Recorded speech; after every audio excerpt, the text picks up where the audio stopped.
Ladies and gentlemen, the Dean Martin Comedy Hour presents a special one-hour roast with tonight's guests, Dom DeLuise, Bob Newhart, Joey Bishop, Jack Benny, Dionne Warwick, George Burns, Red Fox, Senator Barry Goldwater, Jonathan Winters, Rich Little, Ruth Buzzy, Betty Davis, Doc Severinson, Foster Brooks, George Goebel, Martin Milner, Cliff Robertson, Kent McCord, Truman Capote, your roastmaster, Dean Martin, and tonight's very special Man of the Week, Johnny Carson.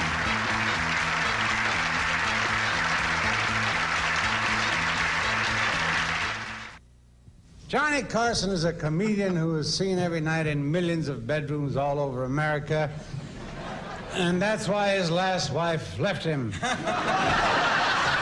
found out he gave a better performance in those bedrooms than he did in his own. Johnny's certainly come a long way in this business. He was born and raised on a farm outside of Norfolk, Nebraska. I know he's a real farm boy because last night I saw him at the bar with a couple of pigs.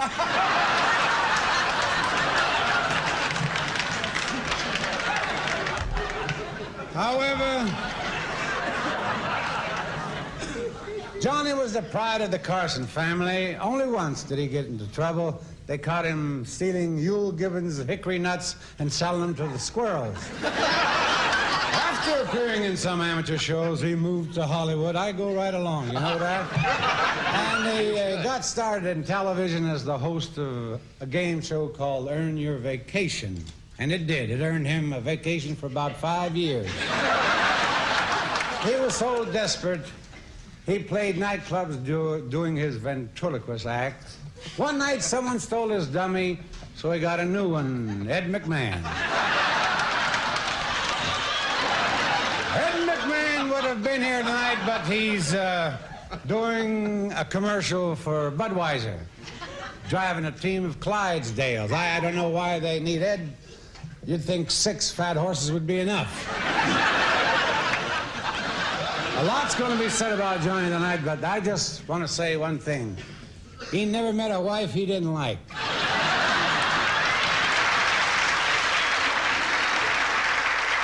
It's nice to have George Burns with us. George, really, you look so young. But then, sitting next to Jack Benny, anybody'd look young. Nobody in our business knows how old George is, and I don't think they care. All I know... See, that wasn't on the cue card. I read that. All I know is that he was the first man to ever molest a girl in a Stanley steamer. A great comedian, Mr. George Burns, ladies and gentlemen.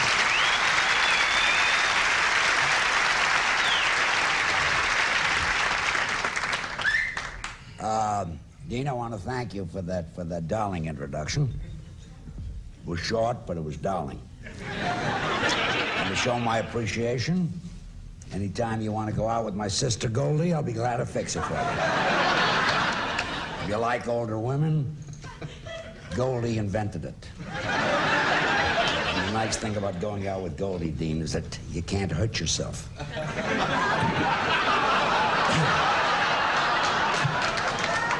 Well, Johnny, this is your evening. I want to tell you that I watch your show practically every night. 11:30, I turn on the set, lie in bed with my clothes off, and you're very, very funny. The other night, I came in kind of late, and I watched you with my clothes on. Somehow, you're funnier with my clothes off.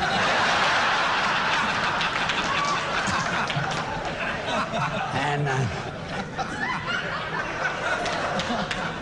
come to think of it, I'm funnier with my clothes off. But you know, it's not easy to be a guest of honor. You gotta sit here and be able to take it. Gotta listen to all these insults and the terrible things they say about you and the intimate things they say about you that you really resent. But Johnny is a perfect guest of honor. So he sits here and he laughs. The more you insult him, the harder he laughs. And if you get a real big laugh from Johnny, I mean a big one, that means you'll never do a show again. And you know, now take Jack Benny. You'd think that he'd be a great guest of honor, but he's not. It's very hard to make him laugh. And he's seen me with my clothes off.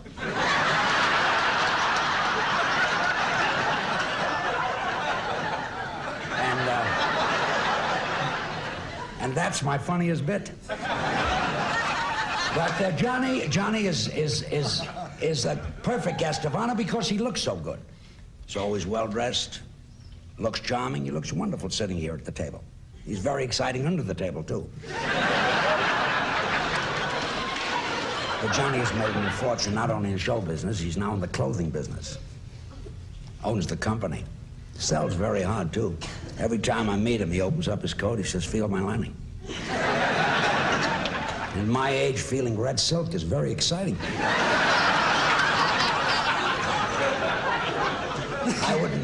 I wouldn't have a coat with red silk lining. Feeling red silk against my body, I'd be afraid to dance with my sister Goldie.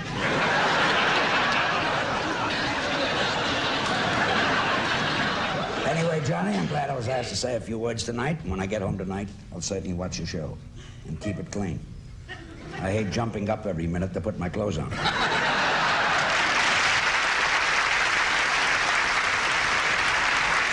Thank you, George. Next, we have a brilliant writer and a close friend of Johnny's, Mr. Truman Capote. You all remember Truman's big hit book, In Cold Blood? That's the story of Johnny's second divorce settlement. Mr. Truman Capote.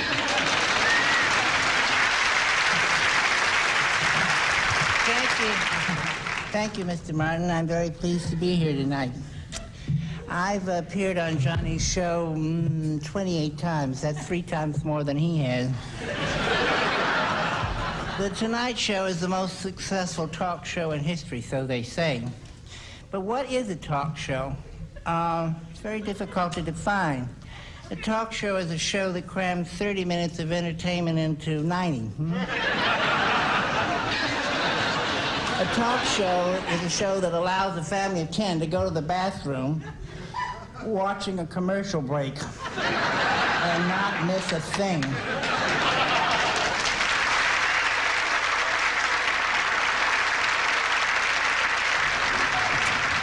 I'm glad Doc Severson could make it tonight. No, that's my card. I'm sorry.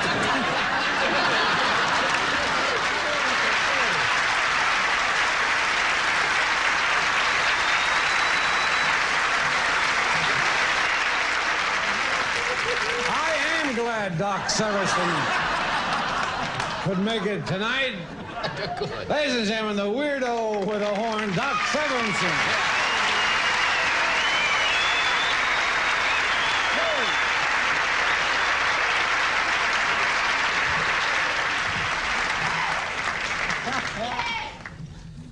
Thank you very much, Dino, and thank you very much, Truman. I'm glad you could make it tonight. I'm here tonight, ladies and gentlemen, to salute a great man. Johnny Carson is the kindest, warmest, most wonderful human being that I've ever known. And as if that wasn't enough, he's probably the greatest comedy genius since Charlie Chaplin. Oh, hell, Johnny, I can't read this stuff you wrote for me.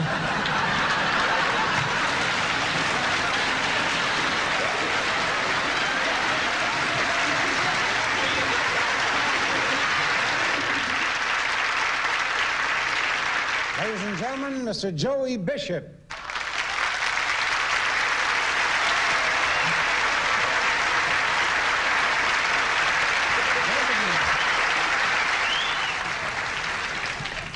Boy, the two of us on the same show.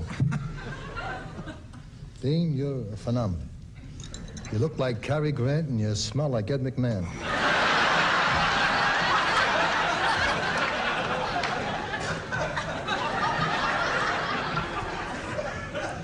The shows we have to do just to help you pay alimony. Now, you know, let me reach you. And for this, I'm very grateful. But all of you must have wondered at one time or another, why? Are we close friends? I have something on him. You've heard of the Watergate cover-up? I would now like to reveal the Johnny Carson cover-up. Now, John, you may be offended by this, but I think truth will out. Johnny Carson is Jewish. Why he pretends not to be, why he's ashamed of it is something I'll never know. Nathan? Oh, that's his real name, Nathan Margolis. The next time you're watching the Johnny Carson show, you know he reads the cue cards, right? Look closely, you'll see him reading them from right to left. Then you see him advertising the Johnny Carson suits, which happens to be the real family business. The whole family of tailors, lovely folks. Don't be ashamed, John. You'll own up to what the hell. Tell them your father and Sam and Ruth Margolis, his mother and father. And it was his ancestor, Chaim Margolis, who made George Washington's uniform. As a matter of fact, the night before the show, and I thank you very much, Johnny took these pants in for me. I appreciate it. Now, we have many, many more guests. John, don't be embarrassed now.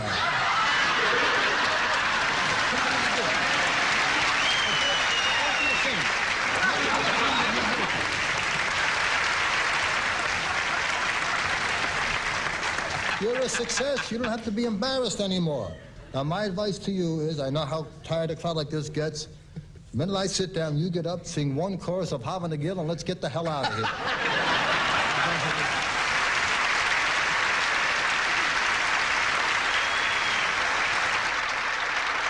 Gladys Hansville.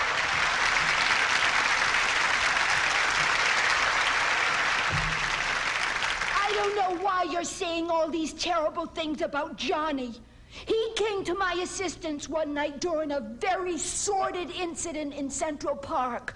I was struggling in the bushes with this big, burly man with burning black eyes and hot breath, when luckily Johnny happened along and came to my assistance and held the man down while I kissed him. Then I held the man down while Johnny kissed him.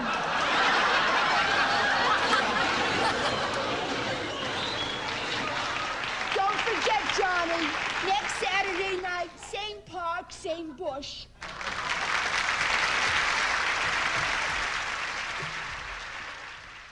Now, John, your personal psychiatrist, Dr. Kevin Bradshaw.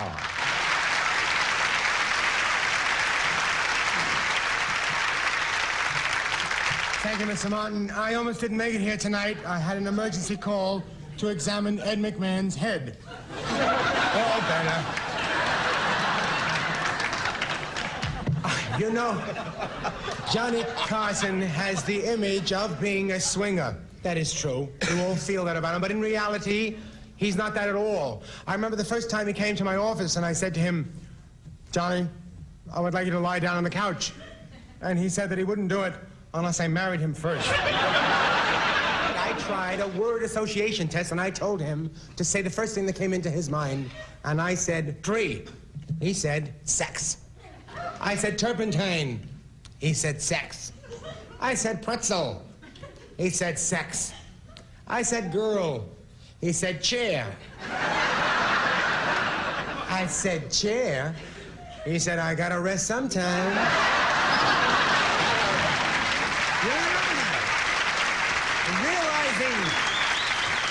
Realizing that I could do no more for him, I simply said that'd be $20. He said, sex.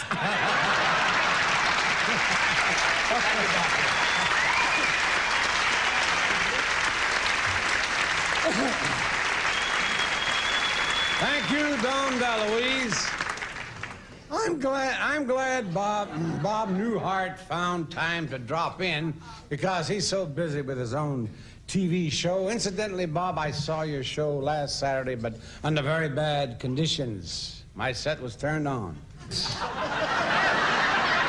and gentlemen, my very witty friend, Mr. Bob Newhart.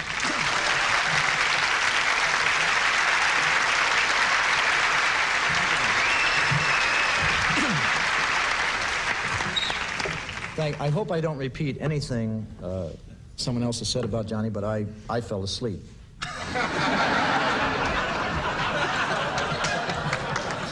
But continuing our trip down memory lane,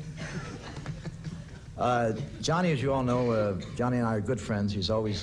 He gave me one piece of advice outside of Sneaky Pete's on Sunset Boulevard. About 4 o'clock in the morning, Johnny turned to me and said, well, and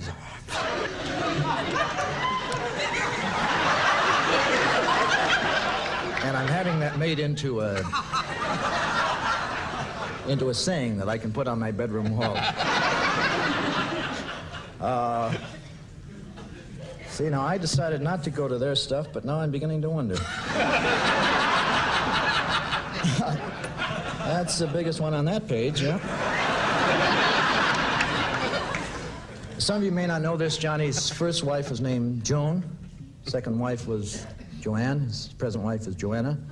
The man just won't go for new towels.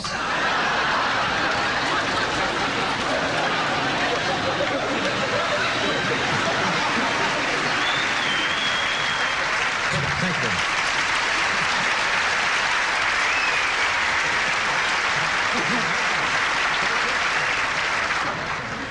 Ladies and gentlemen, Miss Louisa Moritz.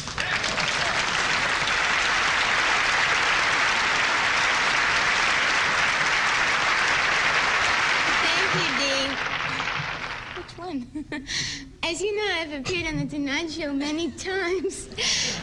And it's always been a wonderful experience. Everybody connected with the show has been so kind to me. Like Ed McMahon. If it wasn't for Ed, I never would have been on The Tonight Show. He was the one who set up the audition for me at 2 a.m. in Johnny's apartment.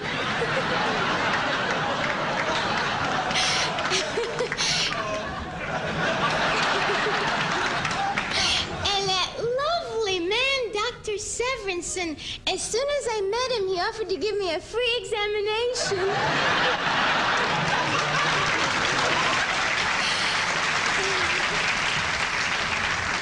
And of course, Johnny himself, he's always so complimentary. I remember the very first time he saw me, he said, "What a peach." Or was it a pear?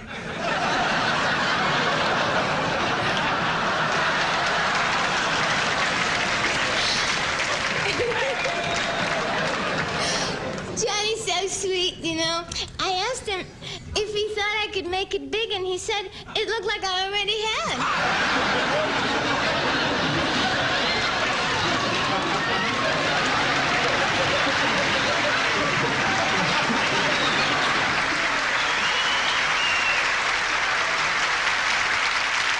Here's a gentleman that I'm sure you'll recognize, the producer of The Tonight Show, Freddie DeCordova. Freddie's a man you've known for many years, and you treat him just like your own father. You ignore him. Ladies and gentlemen, Mr. Freddie DeCordova.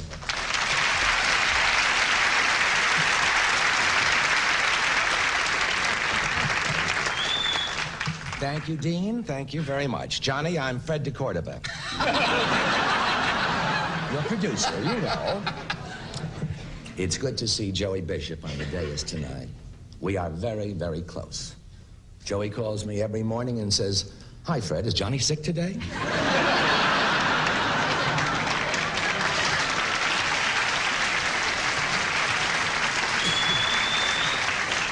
I must say this about Johnny, though. He never forgets a friend. But then he's only got two. His lawyer and Ed McMahon. Good night, Johnny.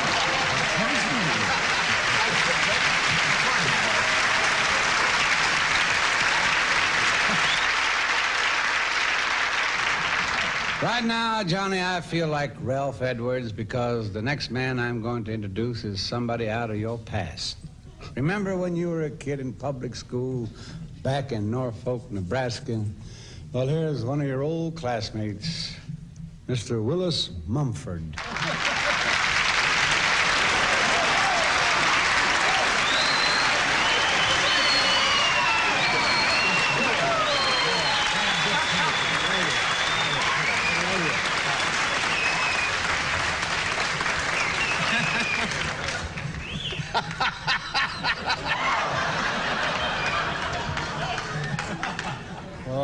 love you. What's that reason? I feel like a fool in these coveralls. Arnold Stebler drove me around in a semi-truck for the past 15 hours, and he said we was supposed to meet down at the barn, and there's a surprise for you there. I feel fool. And I just want to tell you this: the guys feel different about you. If you was to come home now, they'd just beat the life out of you.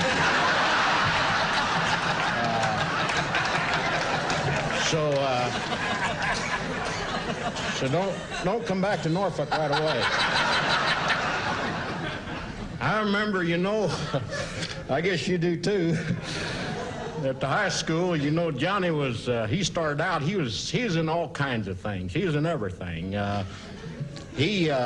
thing he wanted to be more than anything, he used to tell me, I was one of his best buddies at the time, and him and me would go out into an open field, and we'd just look up and talk to one another and everything, and he says, you know what, I'd rather be more than anything in the world as a magician.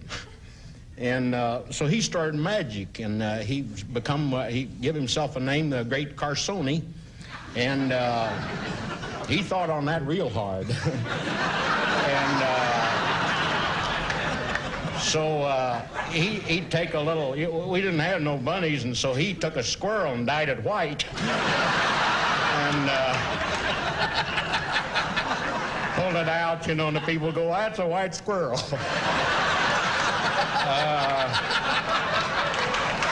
But the fact that you've been able to make 2 wives disappear.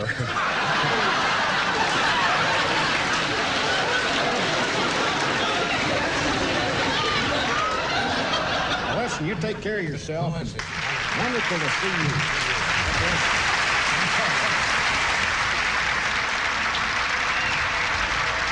Everyone knows Mrs. Miller. She's the lady who's been in the audience for every one of Jack Parr's TV shows. Well, Johnny has a similar fan, and he's never missed the Tonight Show in 11 years.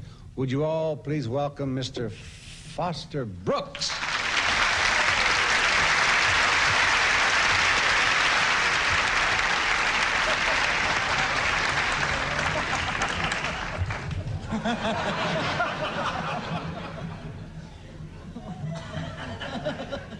Hiya, Johnny. I thought they were there for a while. They weren't going to get to me. I'm not saying it's been a long evening. When I sat down at the desk, I didn't need a shave.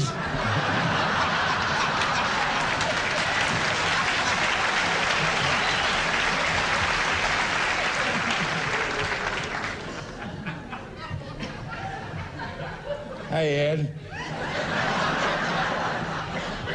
You look a little more smashed than usual tonight.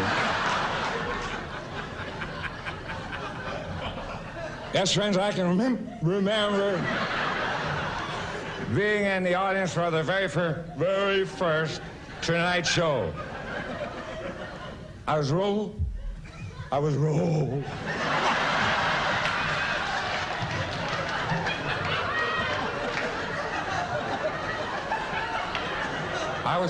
was rolling in the aisles. Some yo-yo tied my shoestrings together.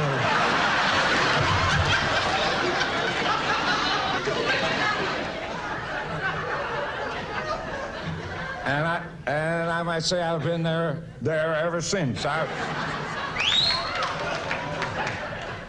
was there the night he told Billy Graham he loved his crackers.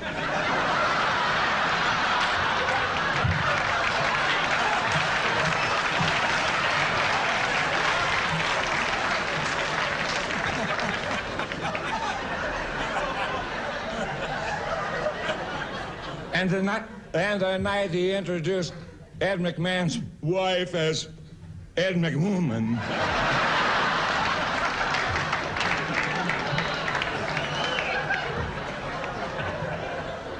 Oh. And I was there the night when he asked Marcello Mastroianni if innuendo was the Italian name for preparation H.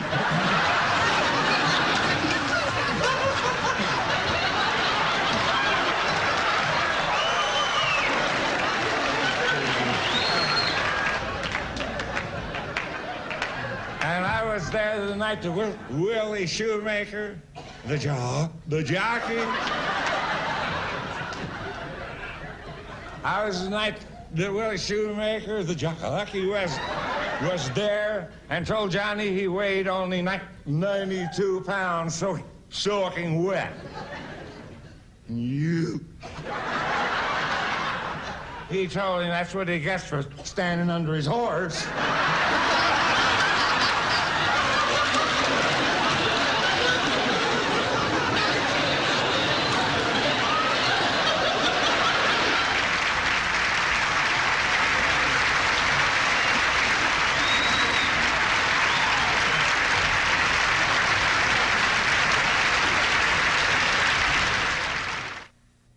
Our next guest is the lovely Miss Dionne Warwick. She's doing real well.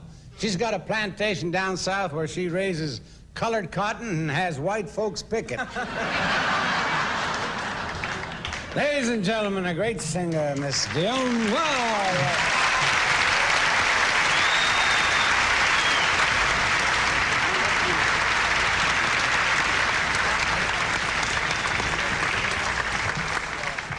Thank you, Dean. You know, I've been on The Tonight Show many, many times.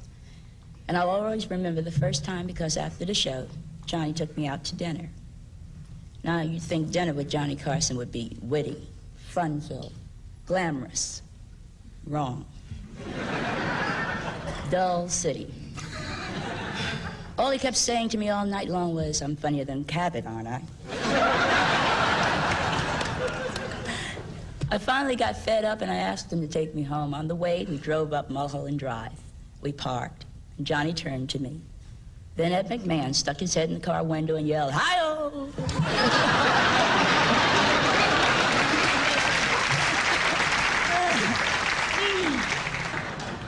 I got bored and walked home.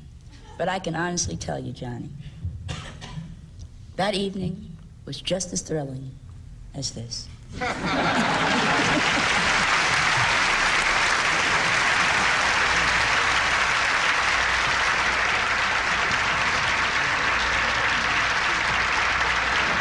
Ladies and gentlemen, the multi-talented Rich Riddle.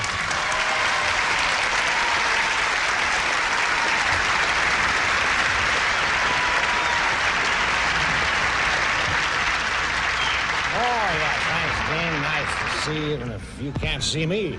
Oh, Joey, you were great as usual. And Jack, what can I say? George, you hold the cigar in the wrong hand.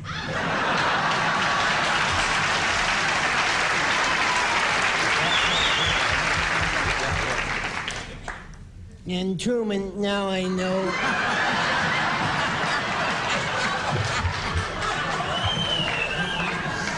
No, shut up. Now I know why you're a writer. You know, as an impersonator, I get to study a lot of people. And Johnny Carson is the hardest voice I ever went after. And I'll tell you why. The man is definitely not well. He has 22 nervous inflictions. 22 of the wildest mannerisms I've ever come across. Now, here is a list of Johnny's mannerisms. Stiff back, fixing tie knot, looking around, hands out the side, hands behind back, hands in pocket, right hand in back of left, right hand hitting palm of left. cutoff sign, finger under eye, finger under nose, finger twirl.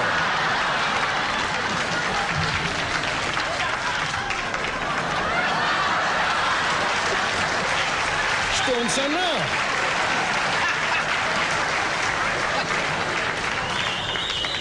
Finger in air, fixed cuffs, head snap with small groan, blinking, Indian yell, pencil banging on ashtray, rubbing eyes with one hand, Steve Allen's laugh, golf swing, and Jack Benny's #2 look.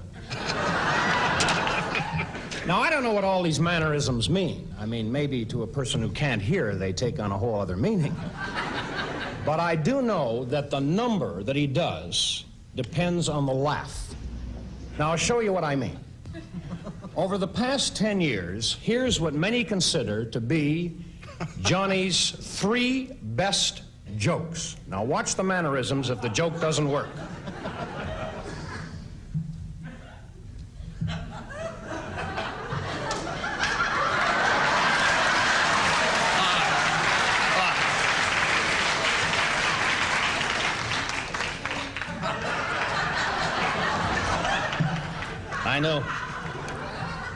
I know you love me tonight, but will you respect me in the morning?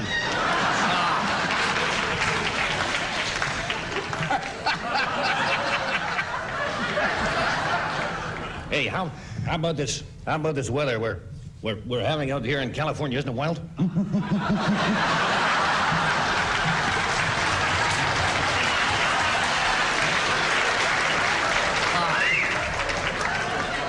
Isn't it wild? Isn't it something? Huh? No.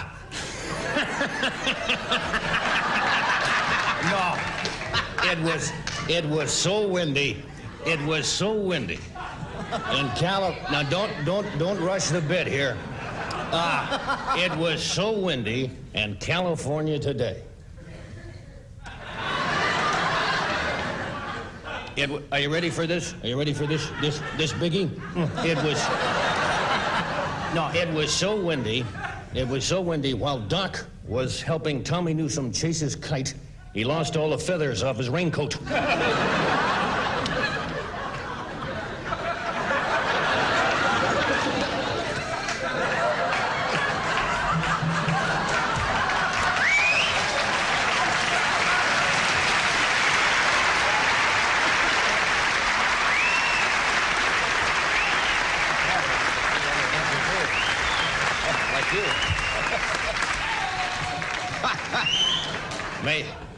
May the sewers of Rangoon back up into your breakfast.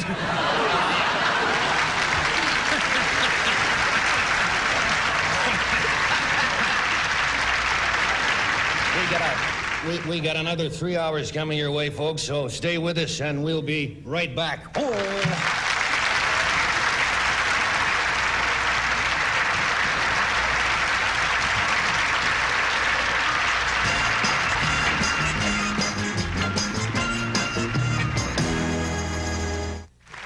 A lot of your friends and admirers couldn't be here tonight, so they sent some wires, and I'd like to read them to you. The first one says, "Dear Johnny, sorry to hear you're having so much trouble with your golf game. Everyone keeps telling me that Carson will never come close to par. Arnold Palmer." Close to par, Arnold Palmer. "Dear Johnny, you're always on the lookout for new talent. In fact, you're the one responsible for making many of us what we are today, signed the Unwed Mothers of America." Tonight, we are honored to have with us Senator Barry Goldwater. Recently, Barry has worked very hard for prison reform. That's because a lot of his Republican friends are going to be there.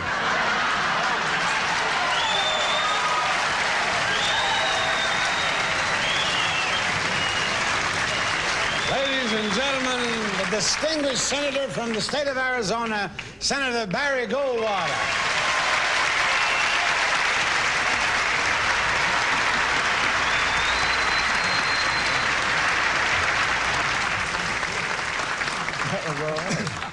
You know anything? No. Thank you, Dean. These days, when anyone joins an organization, they're usually asked to take some sort of an oath or a pledge. Now, the notable exception to this is Dean Martin, who has frequently tried joining Alcoholics Anonymous, but has never been sober long enough to remember the pledge. Recently, though, I was honored by being offered the opportunity of substituting for Johnny Carson during one of his many vacations. I'll say it was an honor which comes to every American sooner or later. It's a lot...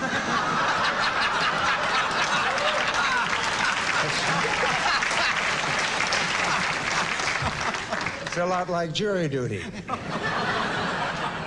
But before I accepted, Johnny's producer informed me I would have to be sworn in, according to Form 7083644, which is your basic Tonight Show loyalty oath.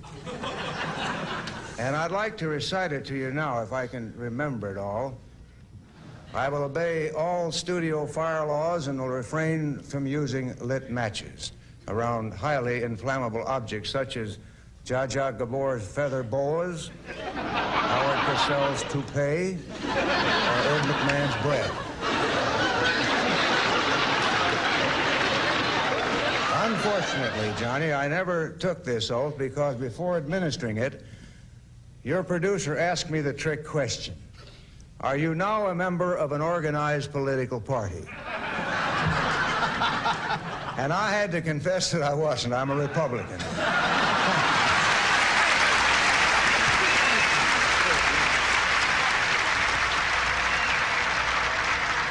Now is the brilliant actress and two-time Academy Award winner, Miss Betty Davis.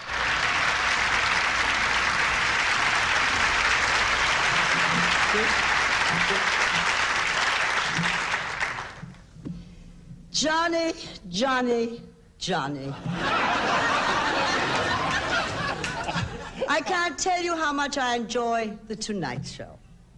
I especially love it on those rare occasions when you fill in for Joey Bishop. You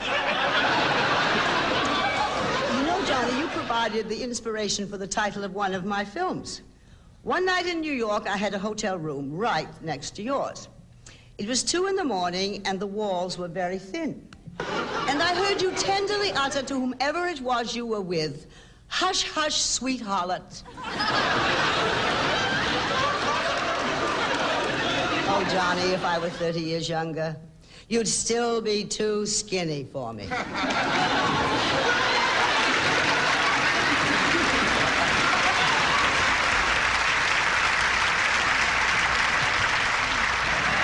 Ladies and gentlemen, two of NBC's finest, Martin Miller and Kent McCall.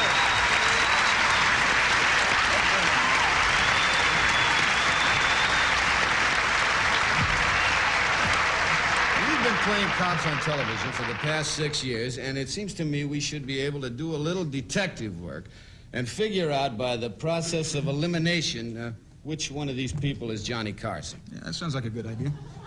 Hey, how about the one in the beige dress? No, I don't think Johnny Carson has a bosom. How about the black chick? Oh, come on, Marty. Don't you know Mom's Mabley when you see her? Hey, that guy looks familiar. Isn't he the one that makes up everything as he goes along? That's President Nixon. Who's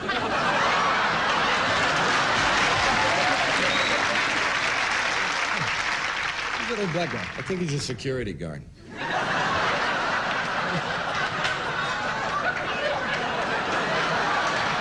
don't think that was so funny. Now, wait a minute. I've seen that guy before. He's the world's greatest impressionist. Oh, so that's Frank Gorshin. It's between two guys. It's either the wino or the weirdo.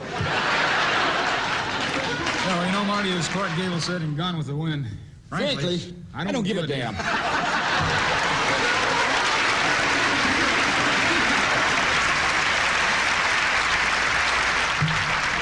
Ladies and gentlemen, a very funny man, Mr. Red Fox.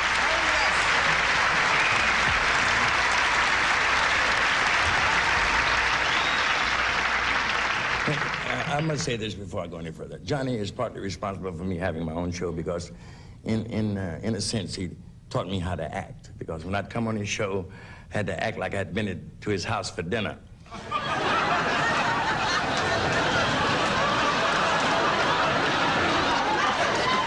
What gets me is how they have a big show like Johnny Carson's and only spend $37 on the set.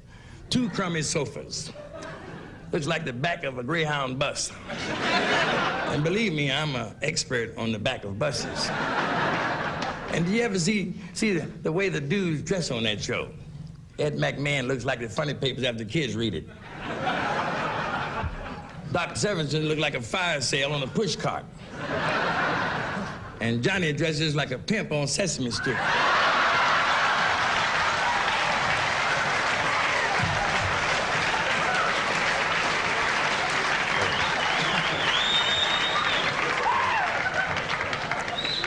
I don't know why you laughing, Dean. Here's a guy who passes himself off as a great dresser.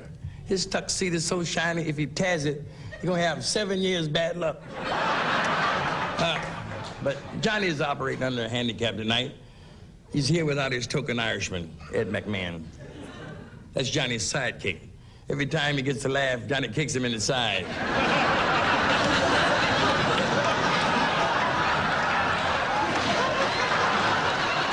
You know, Johnny, NBC practices discrimination. They only gave me a half hour to make a fool out of myself.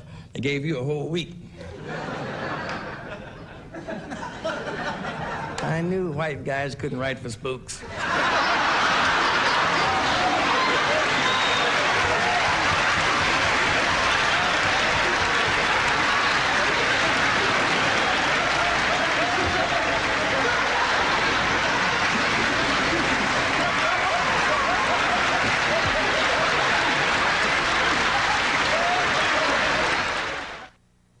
The night is young, Jack Benny isn't. But he's really amazing. He pays no attention to birthdays. He just keeps going. Kraft was going to give him a show of his own, but he aged before the cheese did. Ladies and gentlemen, the Satchel Paige of the world of comedy, Mr. Jack Benny.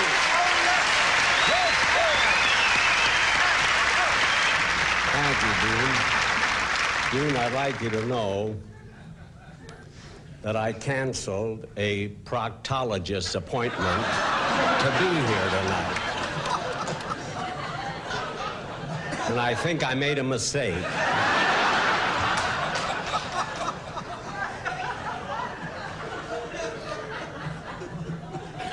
There's a half a minute that's going to be cut already, but I know.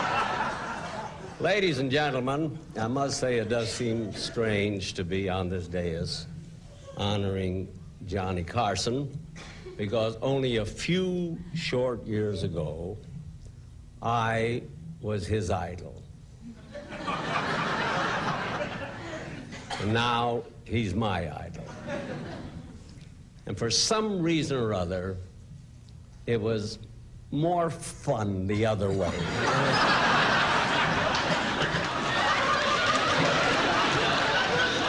Now, personally, I find it difficult to say anything derogatory about Johnny.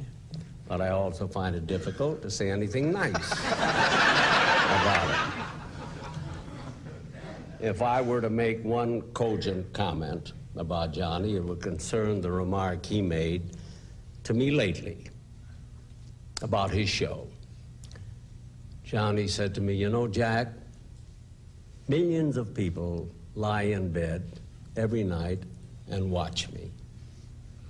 And after I've entertained them for 90 minutes, they turn off the TV, and I'm the last face they see that night." Now, brother, how conceited can you get?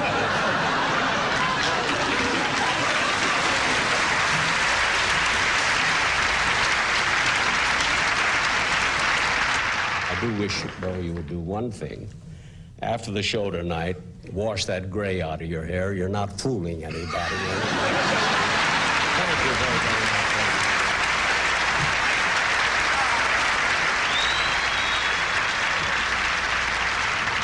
Johnny We've got a big surprise for you tonight. Backstage is the woman with whom you share your bed every night. But before we bring her out, we thought we'd bring out your wife. Ladies and gentlemen, the lovely and gracious Mrs. Johnny Carson.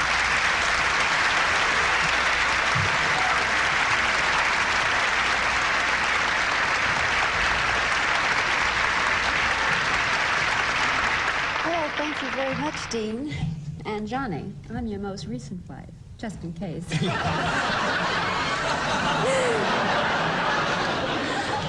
Johnny can be charming, and Johnny's tender.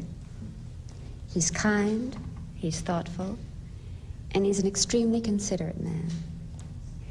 And somehow I know that if I hang in there, he will be. That's all.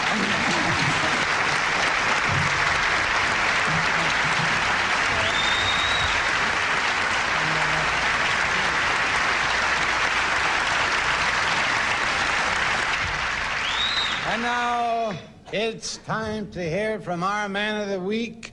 Ladies and gentlemen, here's Johnny!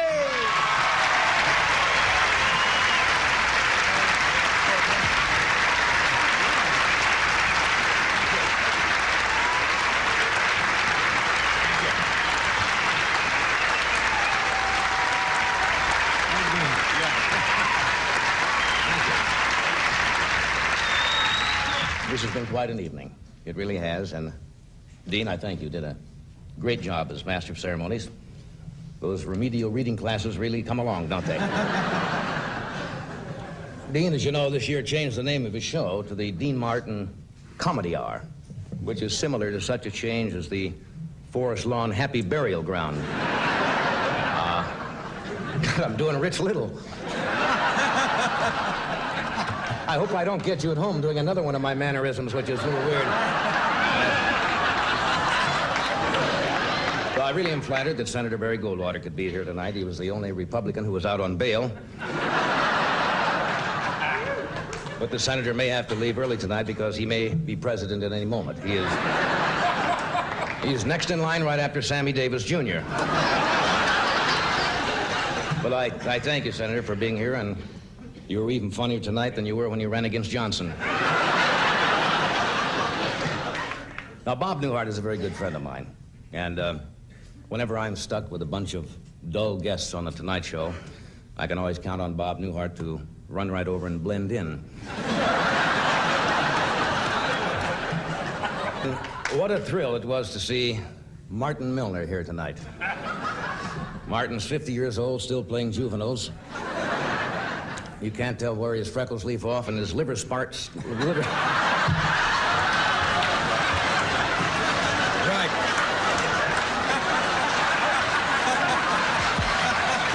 What else? All of those. And of course, I loved your routine with Kent McCord. You fellows have all the comedy timing of the Cuban invasion.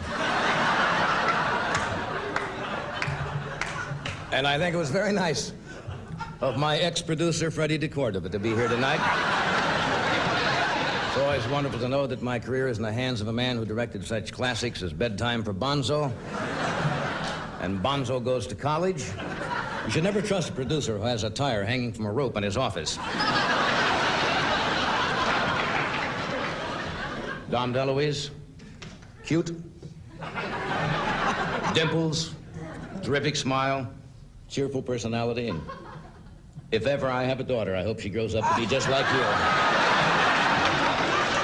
Now, it's apropos that Red is here tonight because his ancestors originated the idea of roasting people.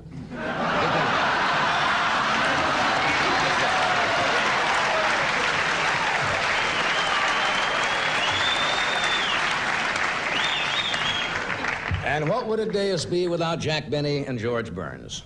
Awake, that's what. Jack wasn't himself tonight, I can tell, because he didn't laugh when George said good evening as he came in earlier. But it's great to have, really, these two great show business veterans. Veterans in show business parlance is a kindly euphemism for meaning they should be in a home. Not saying that Jack and George are out of touch, but they both think that uppers are dentures.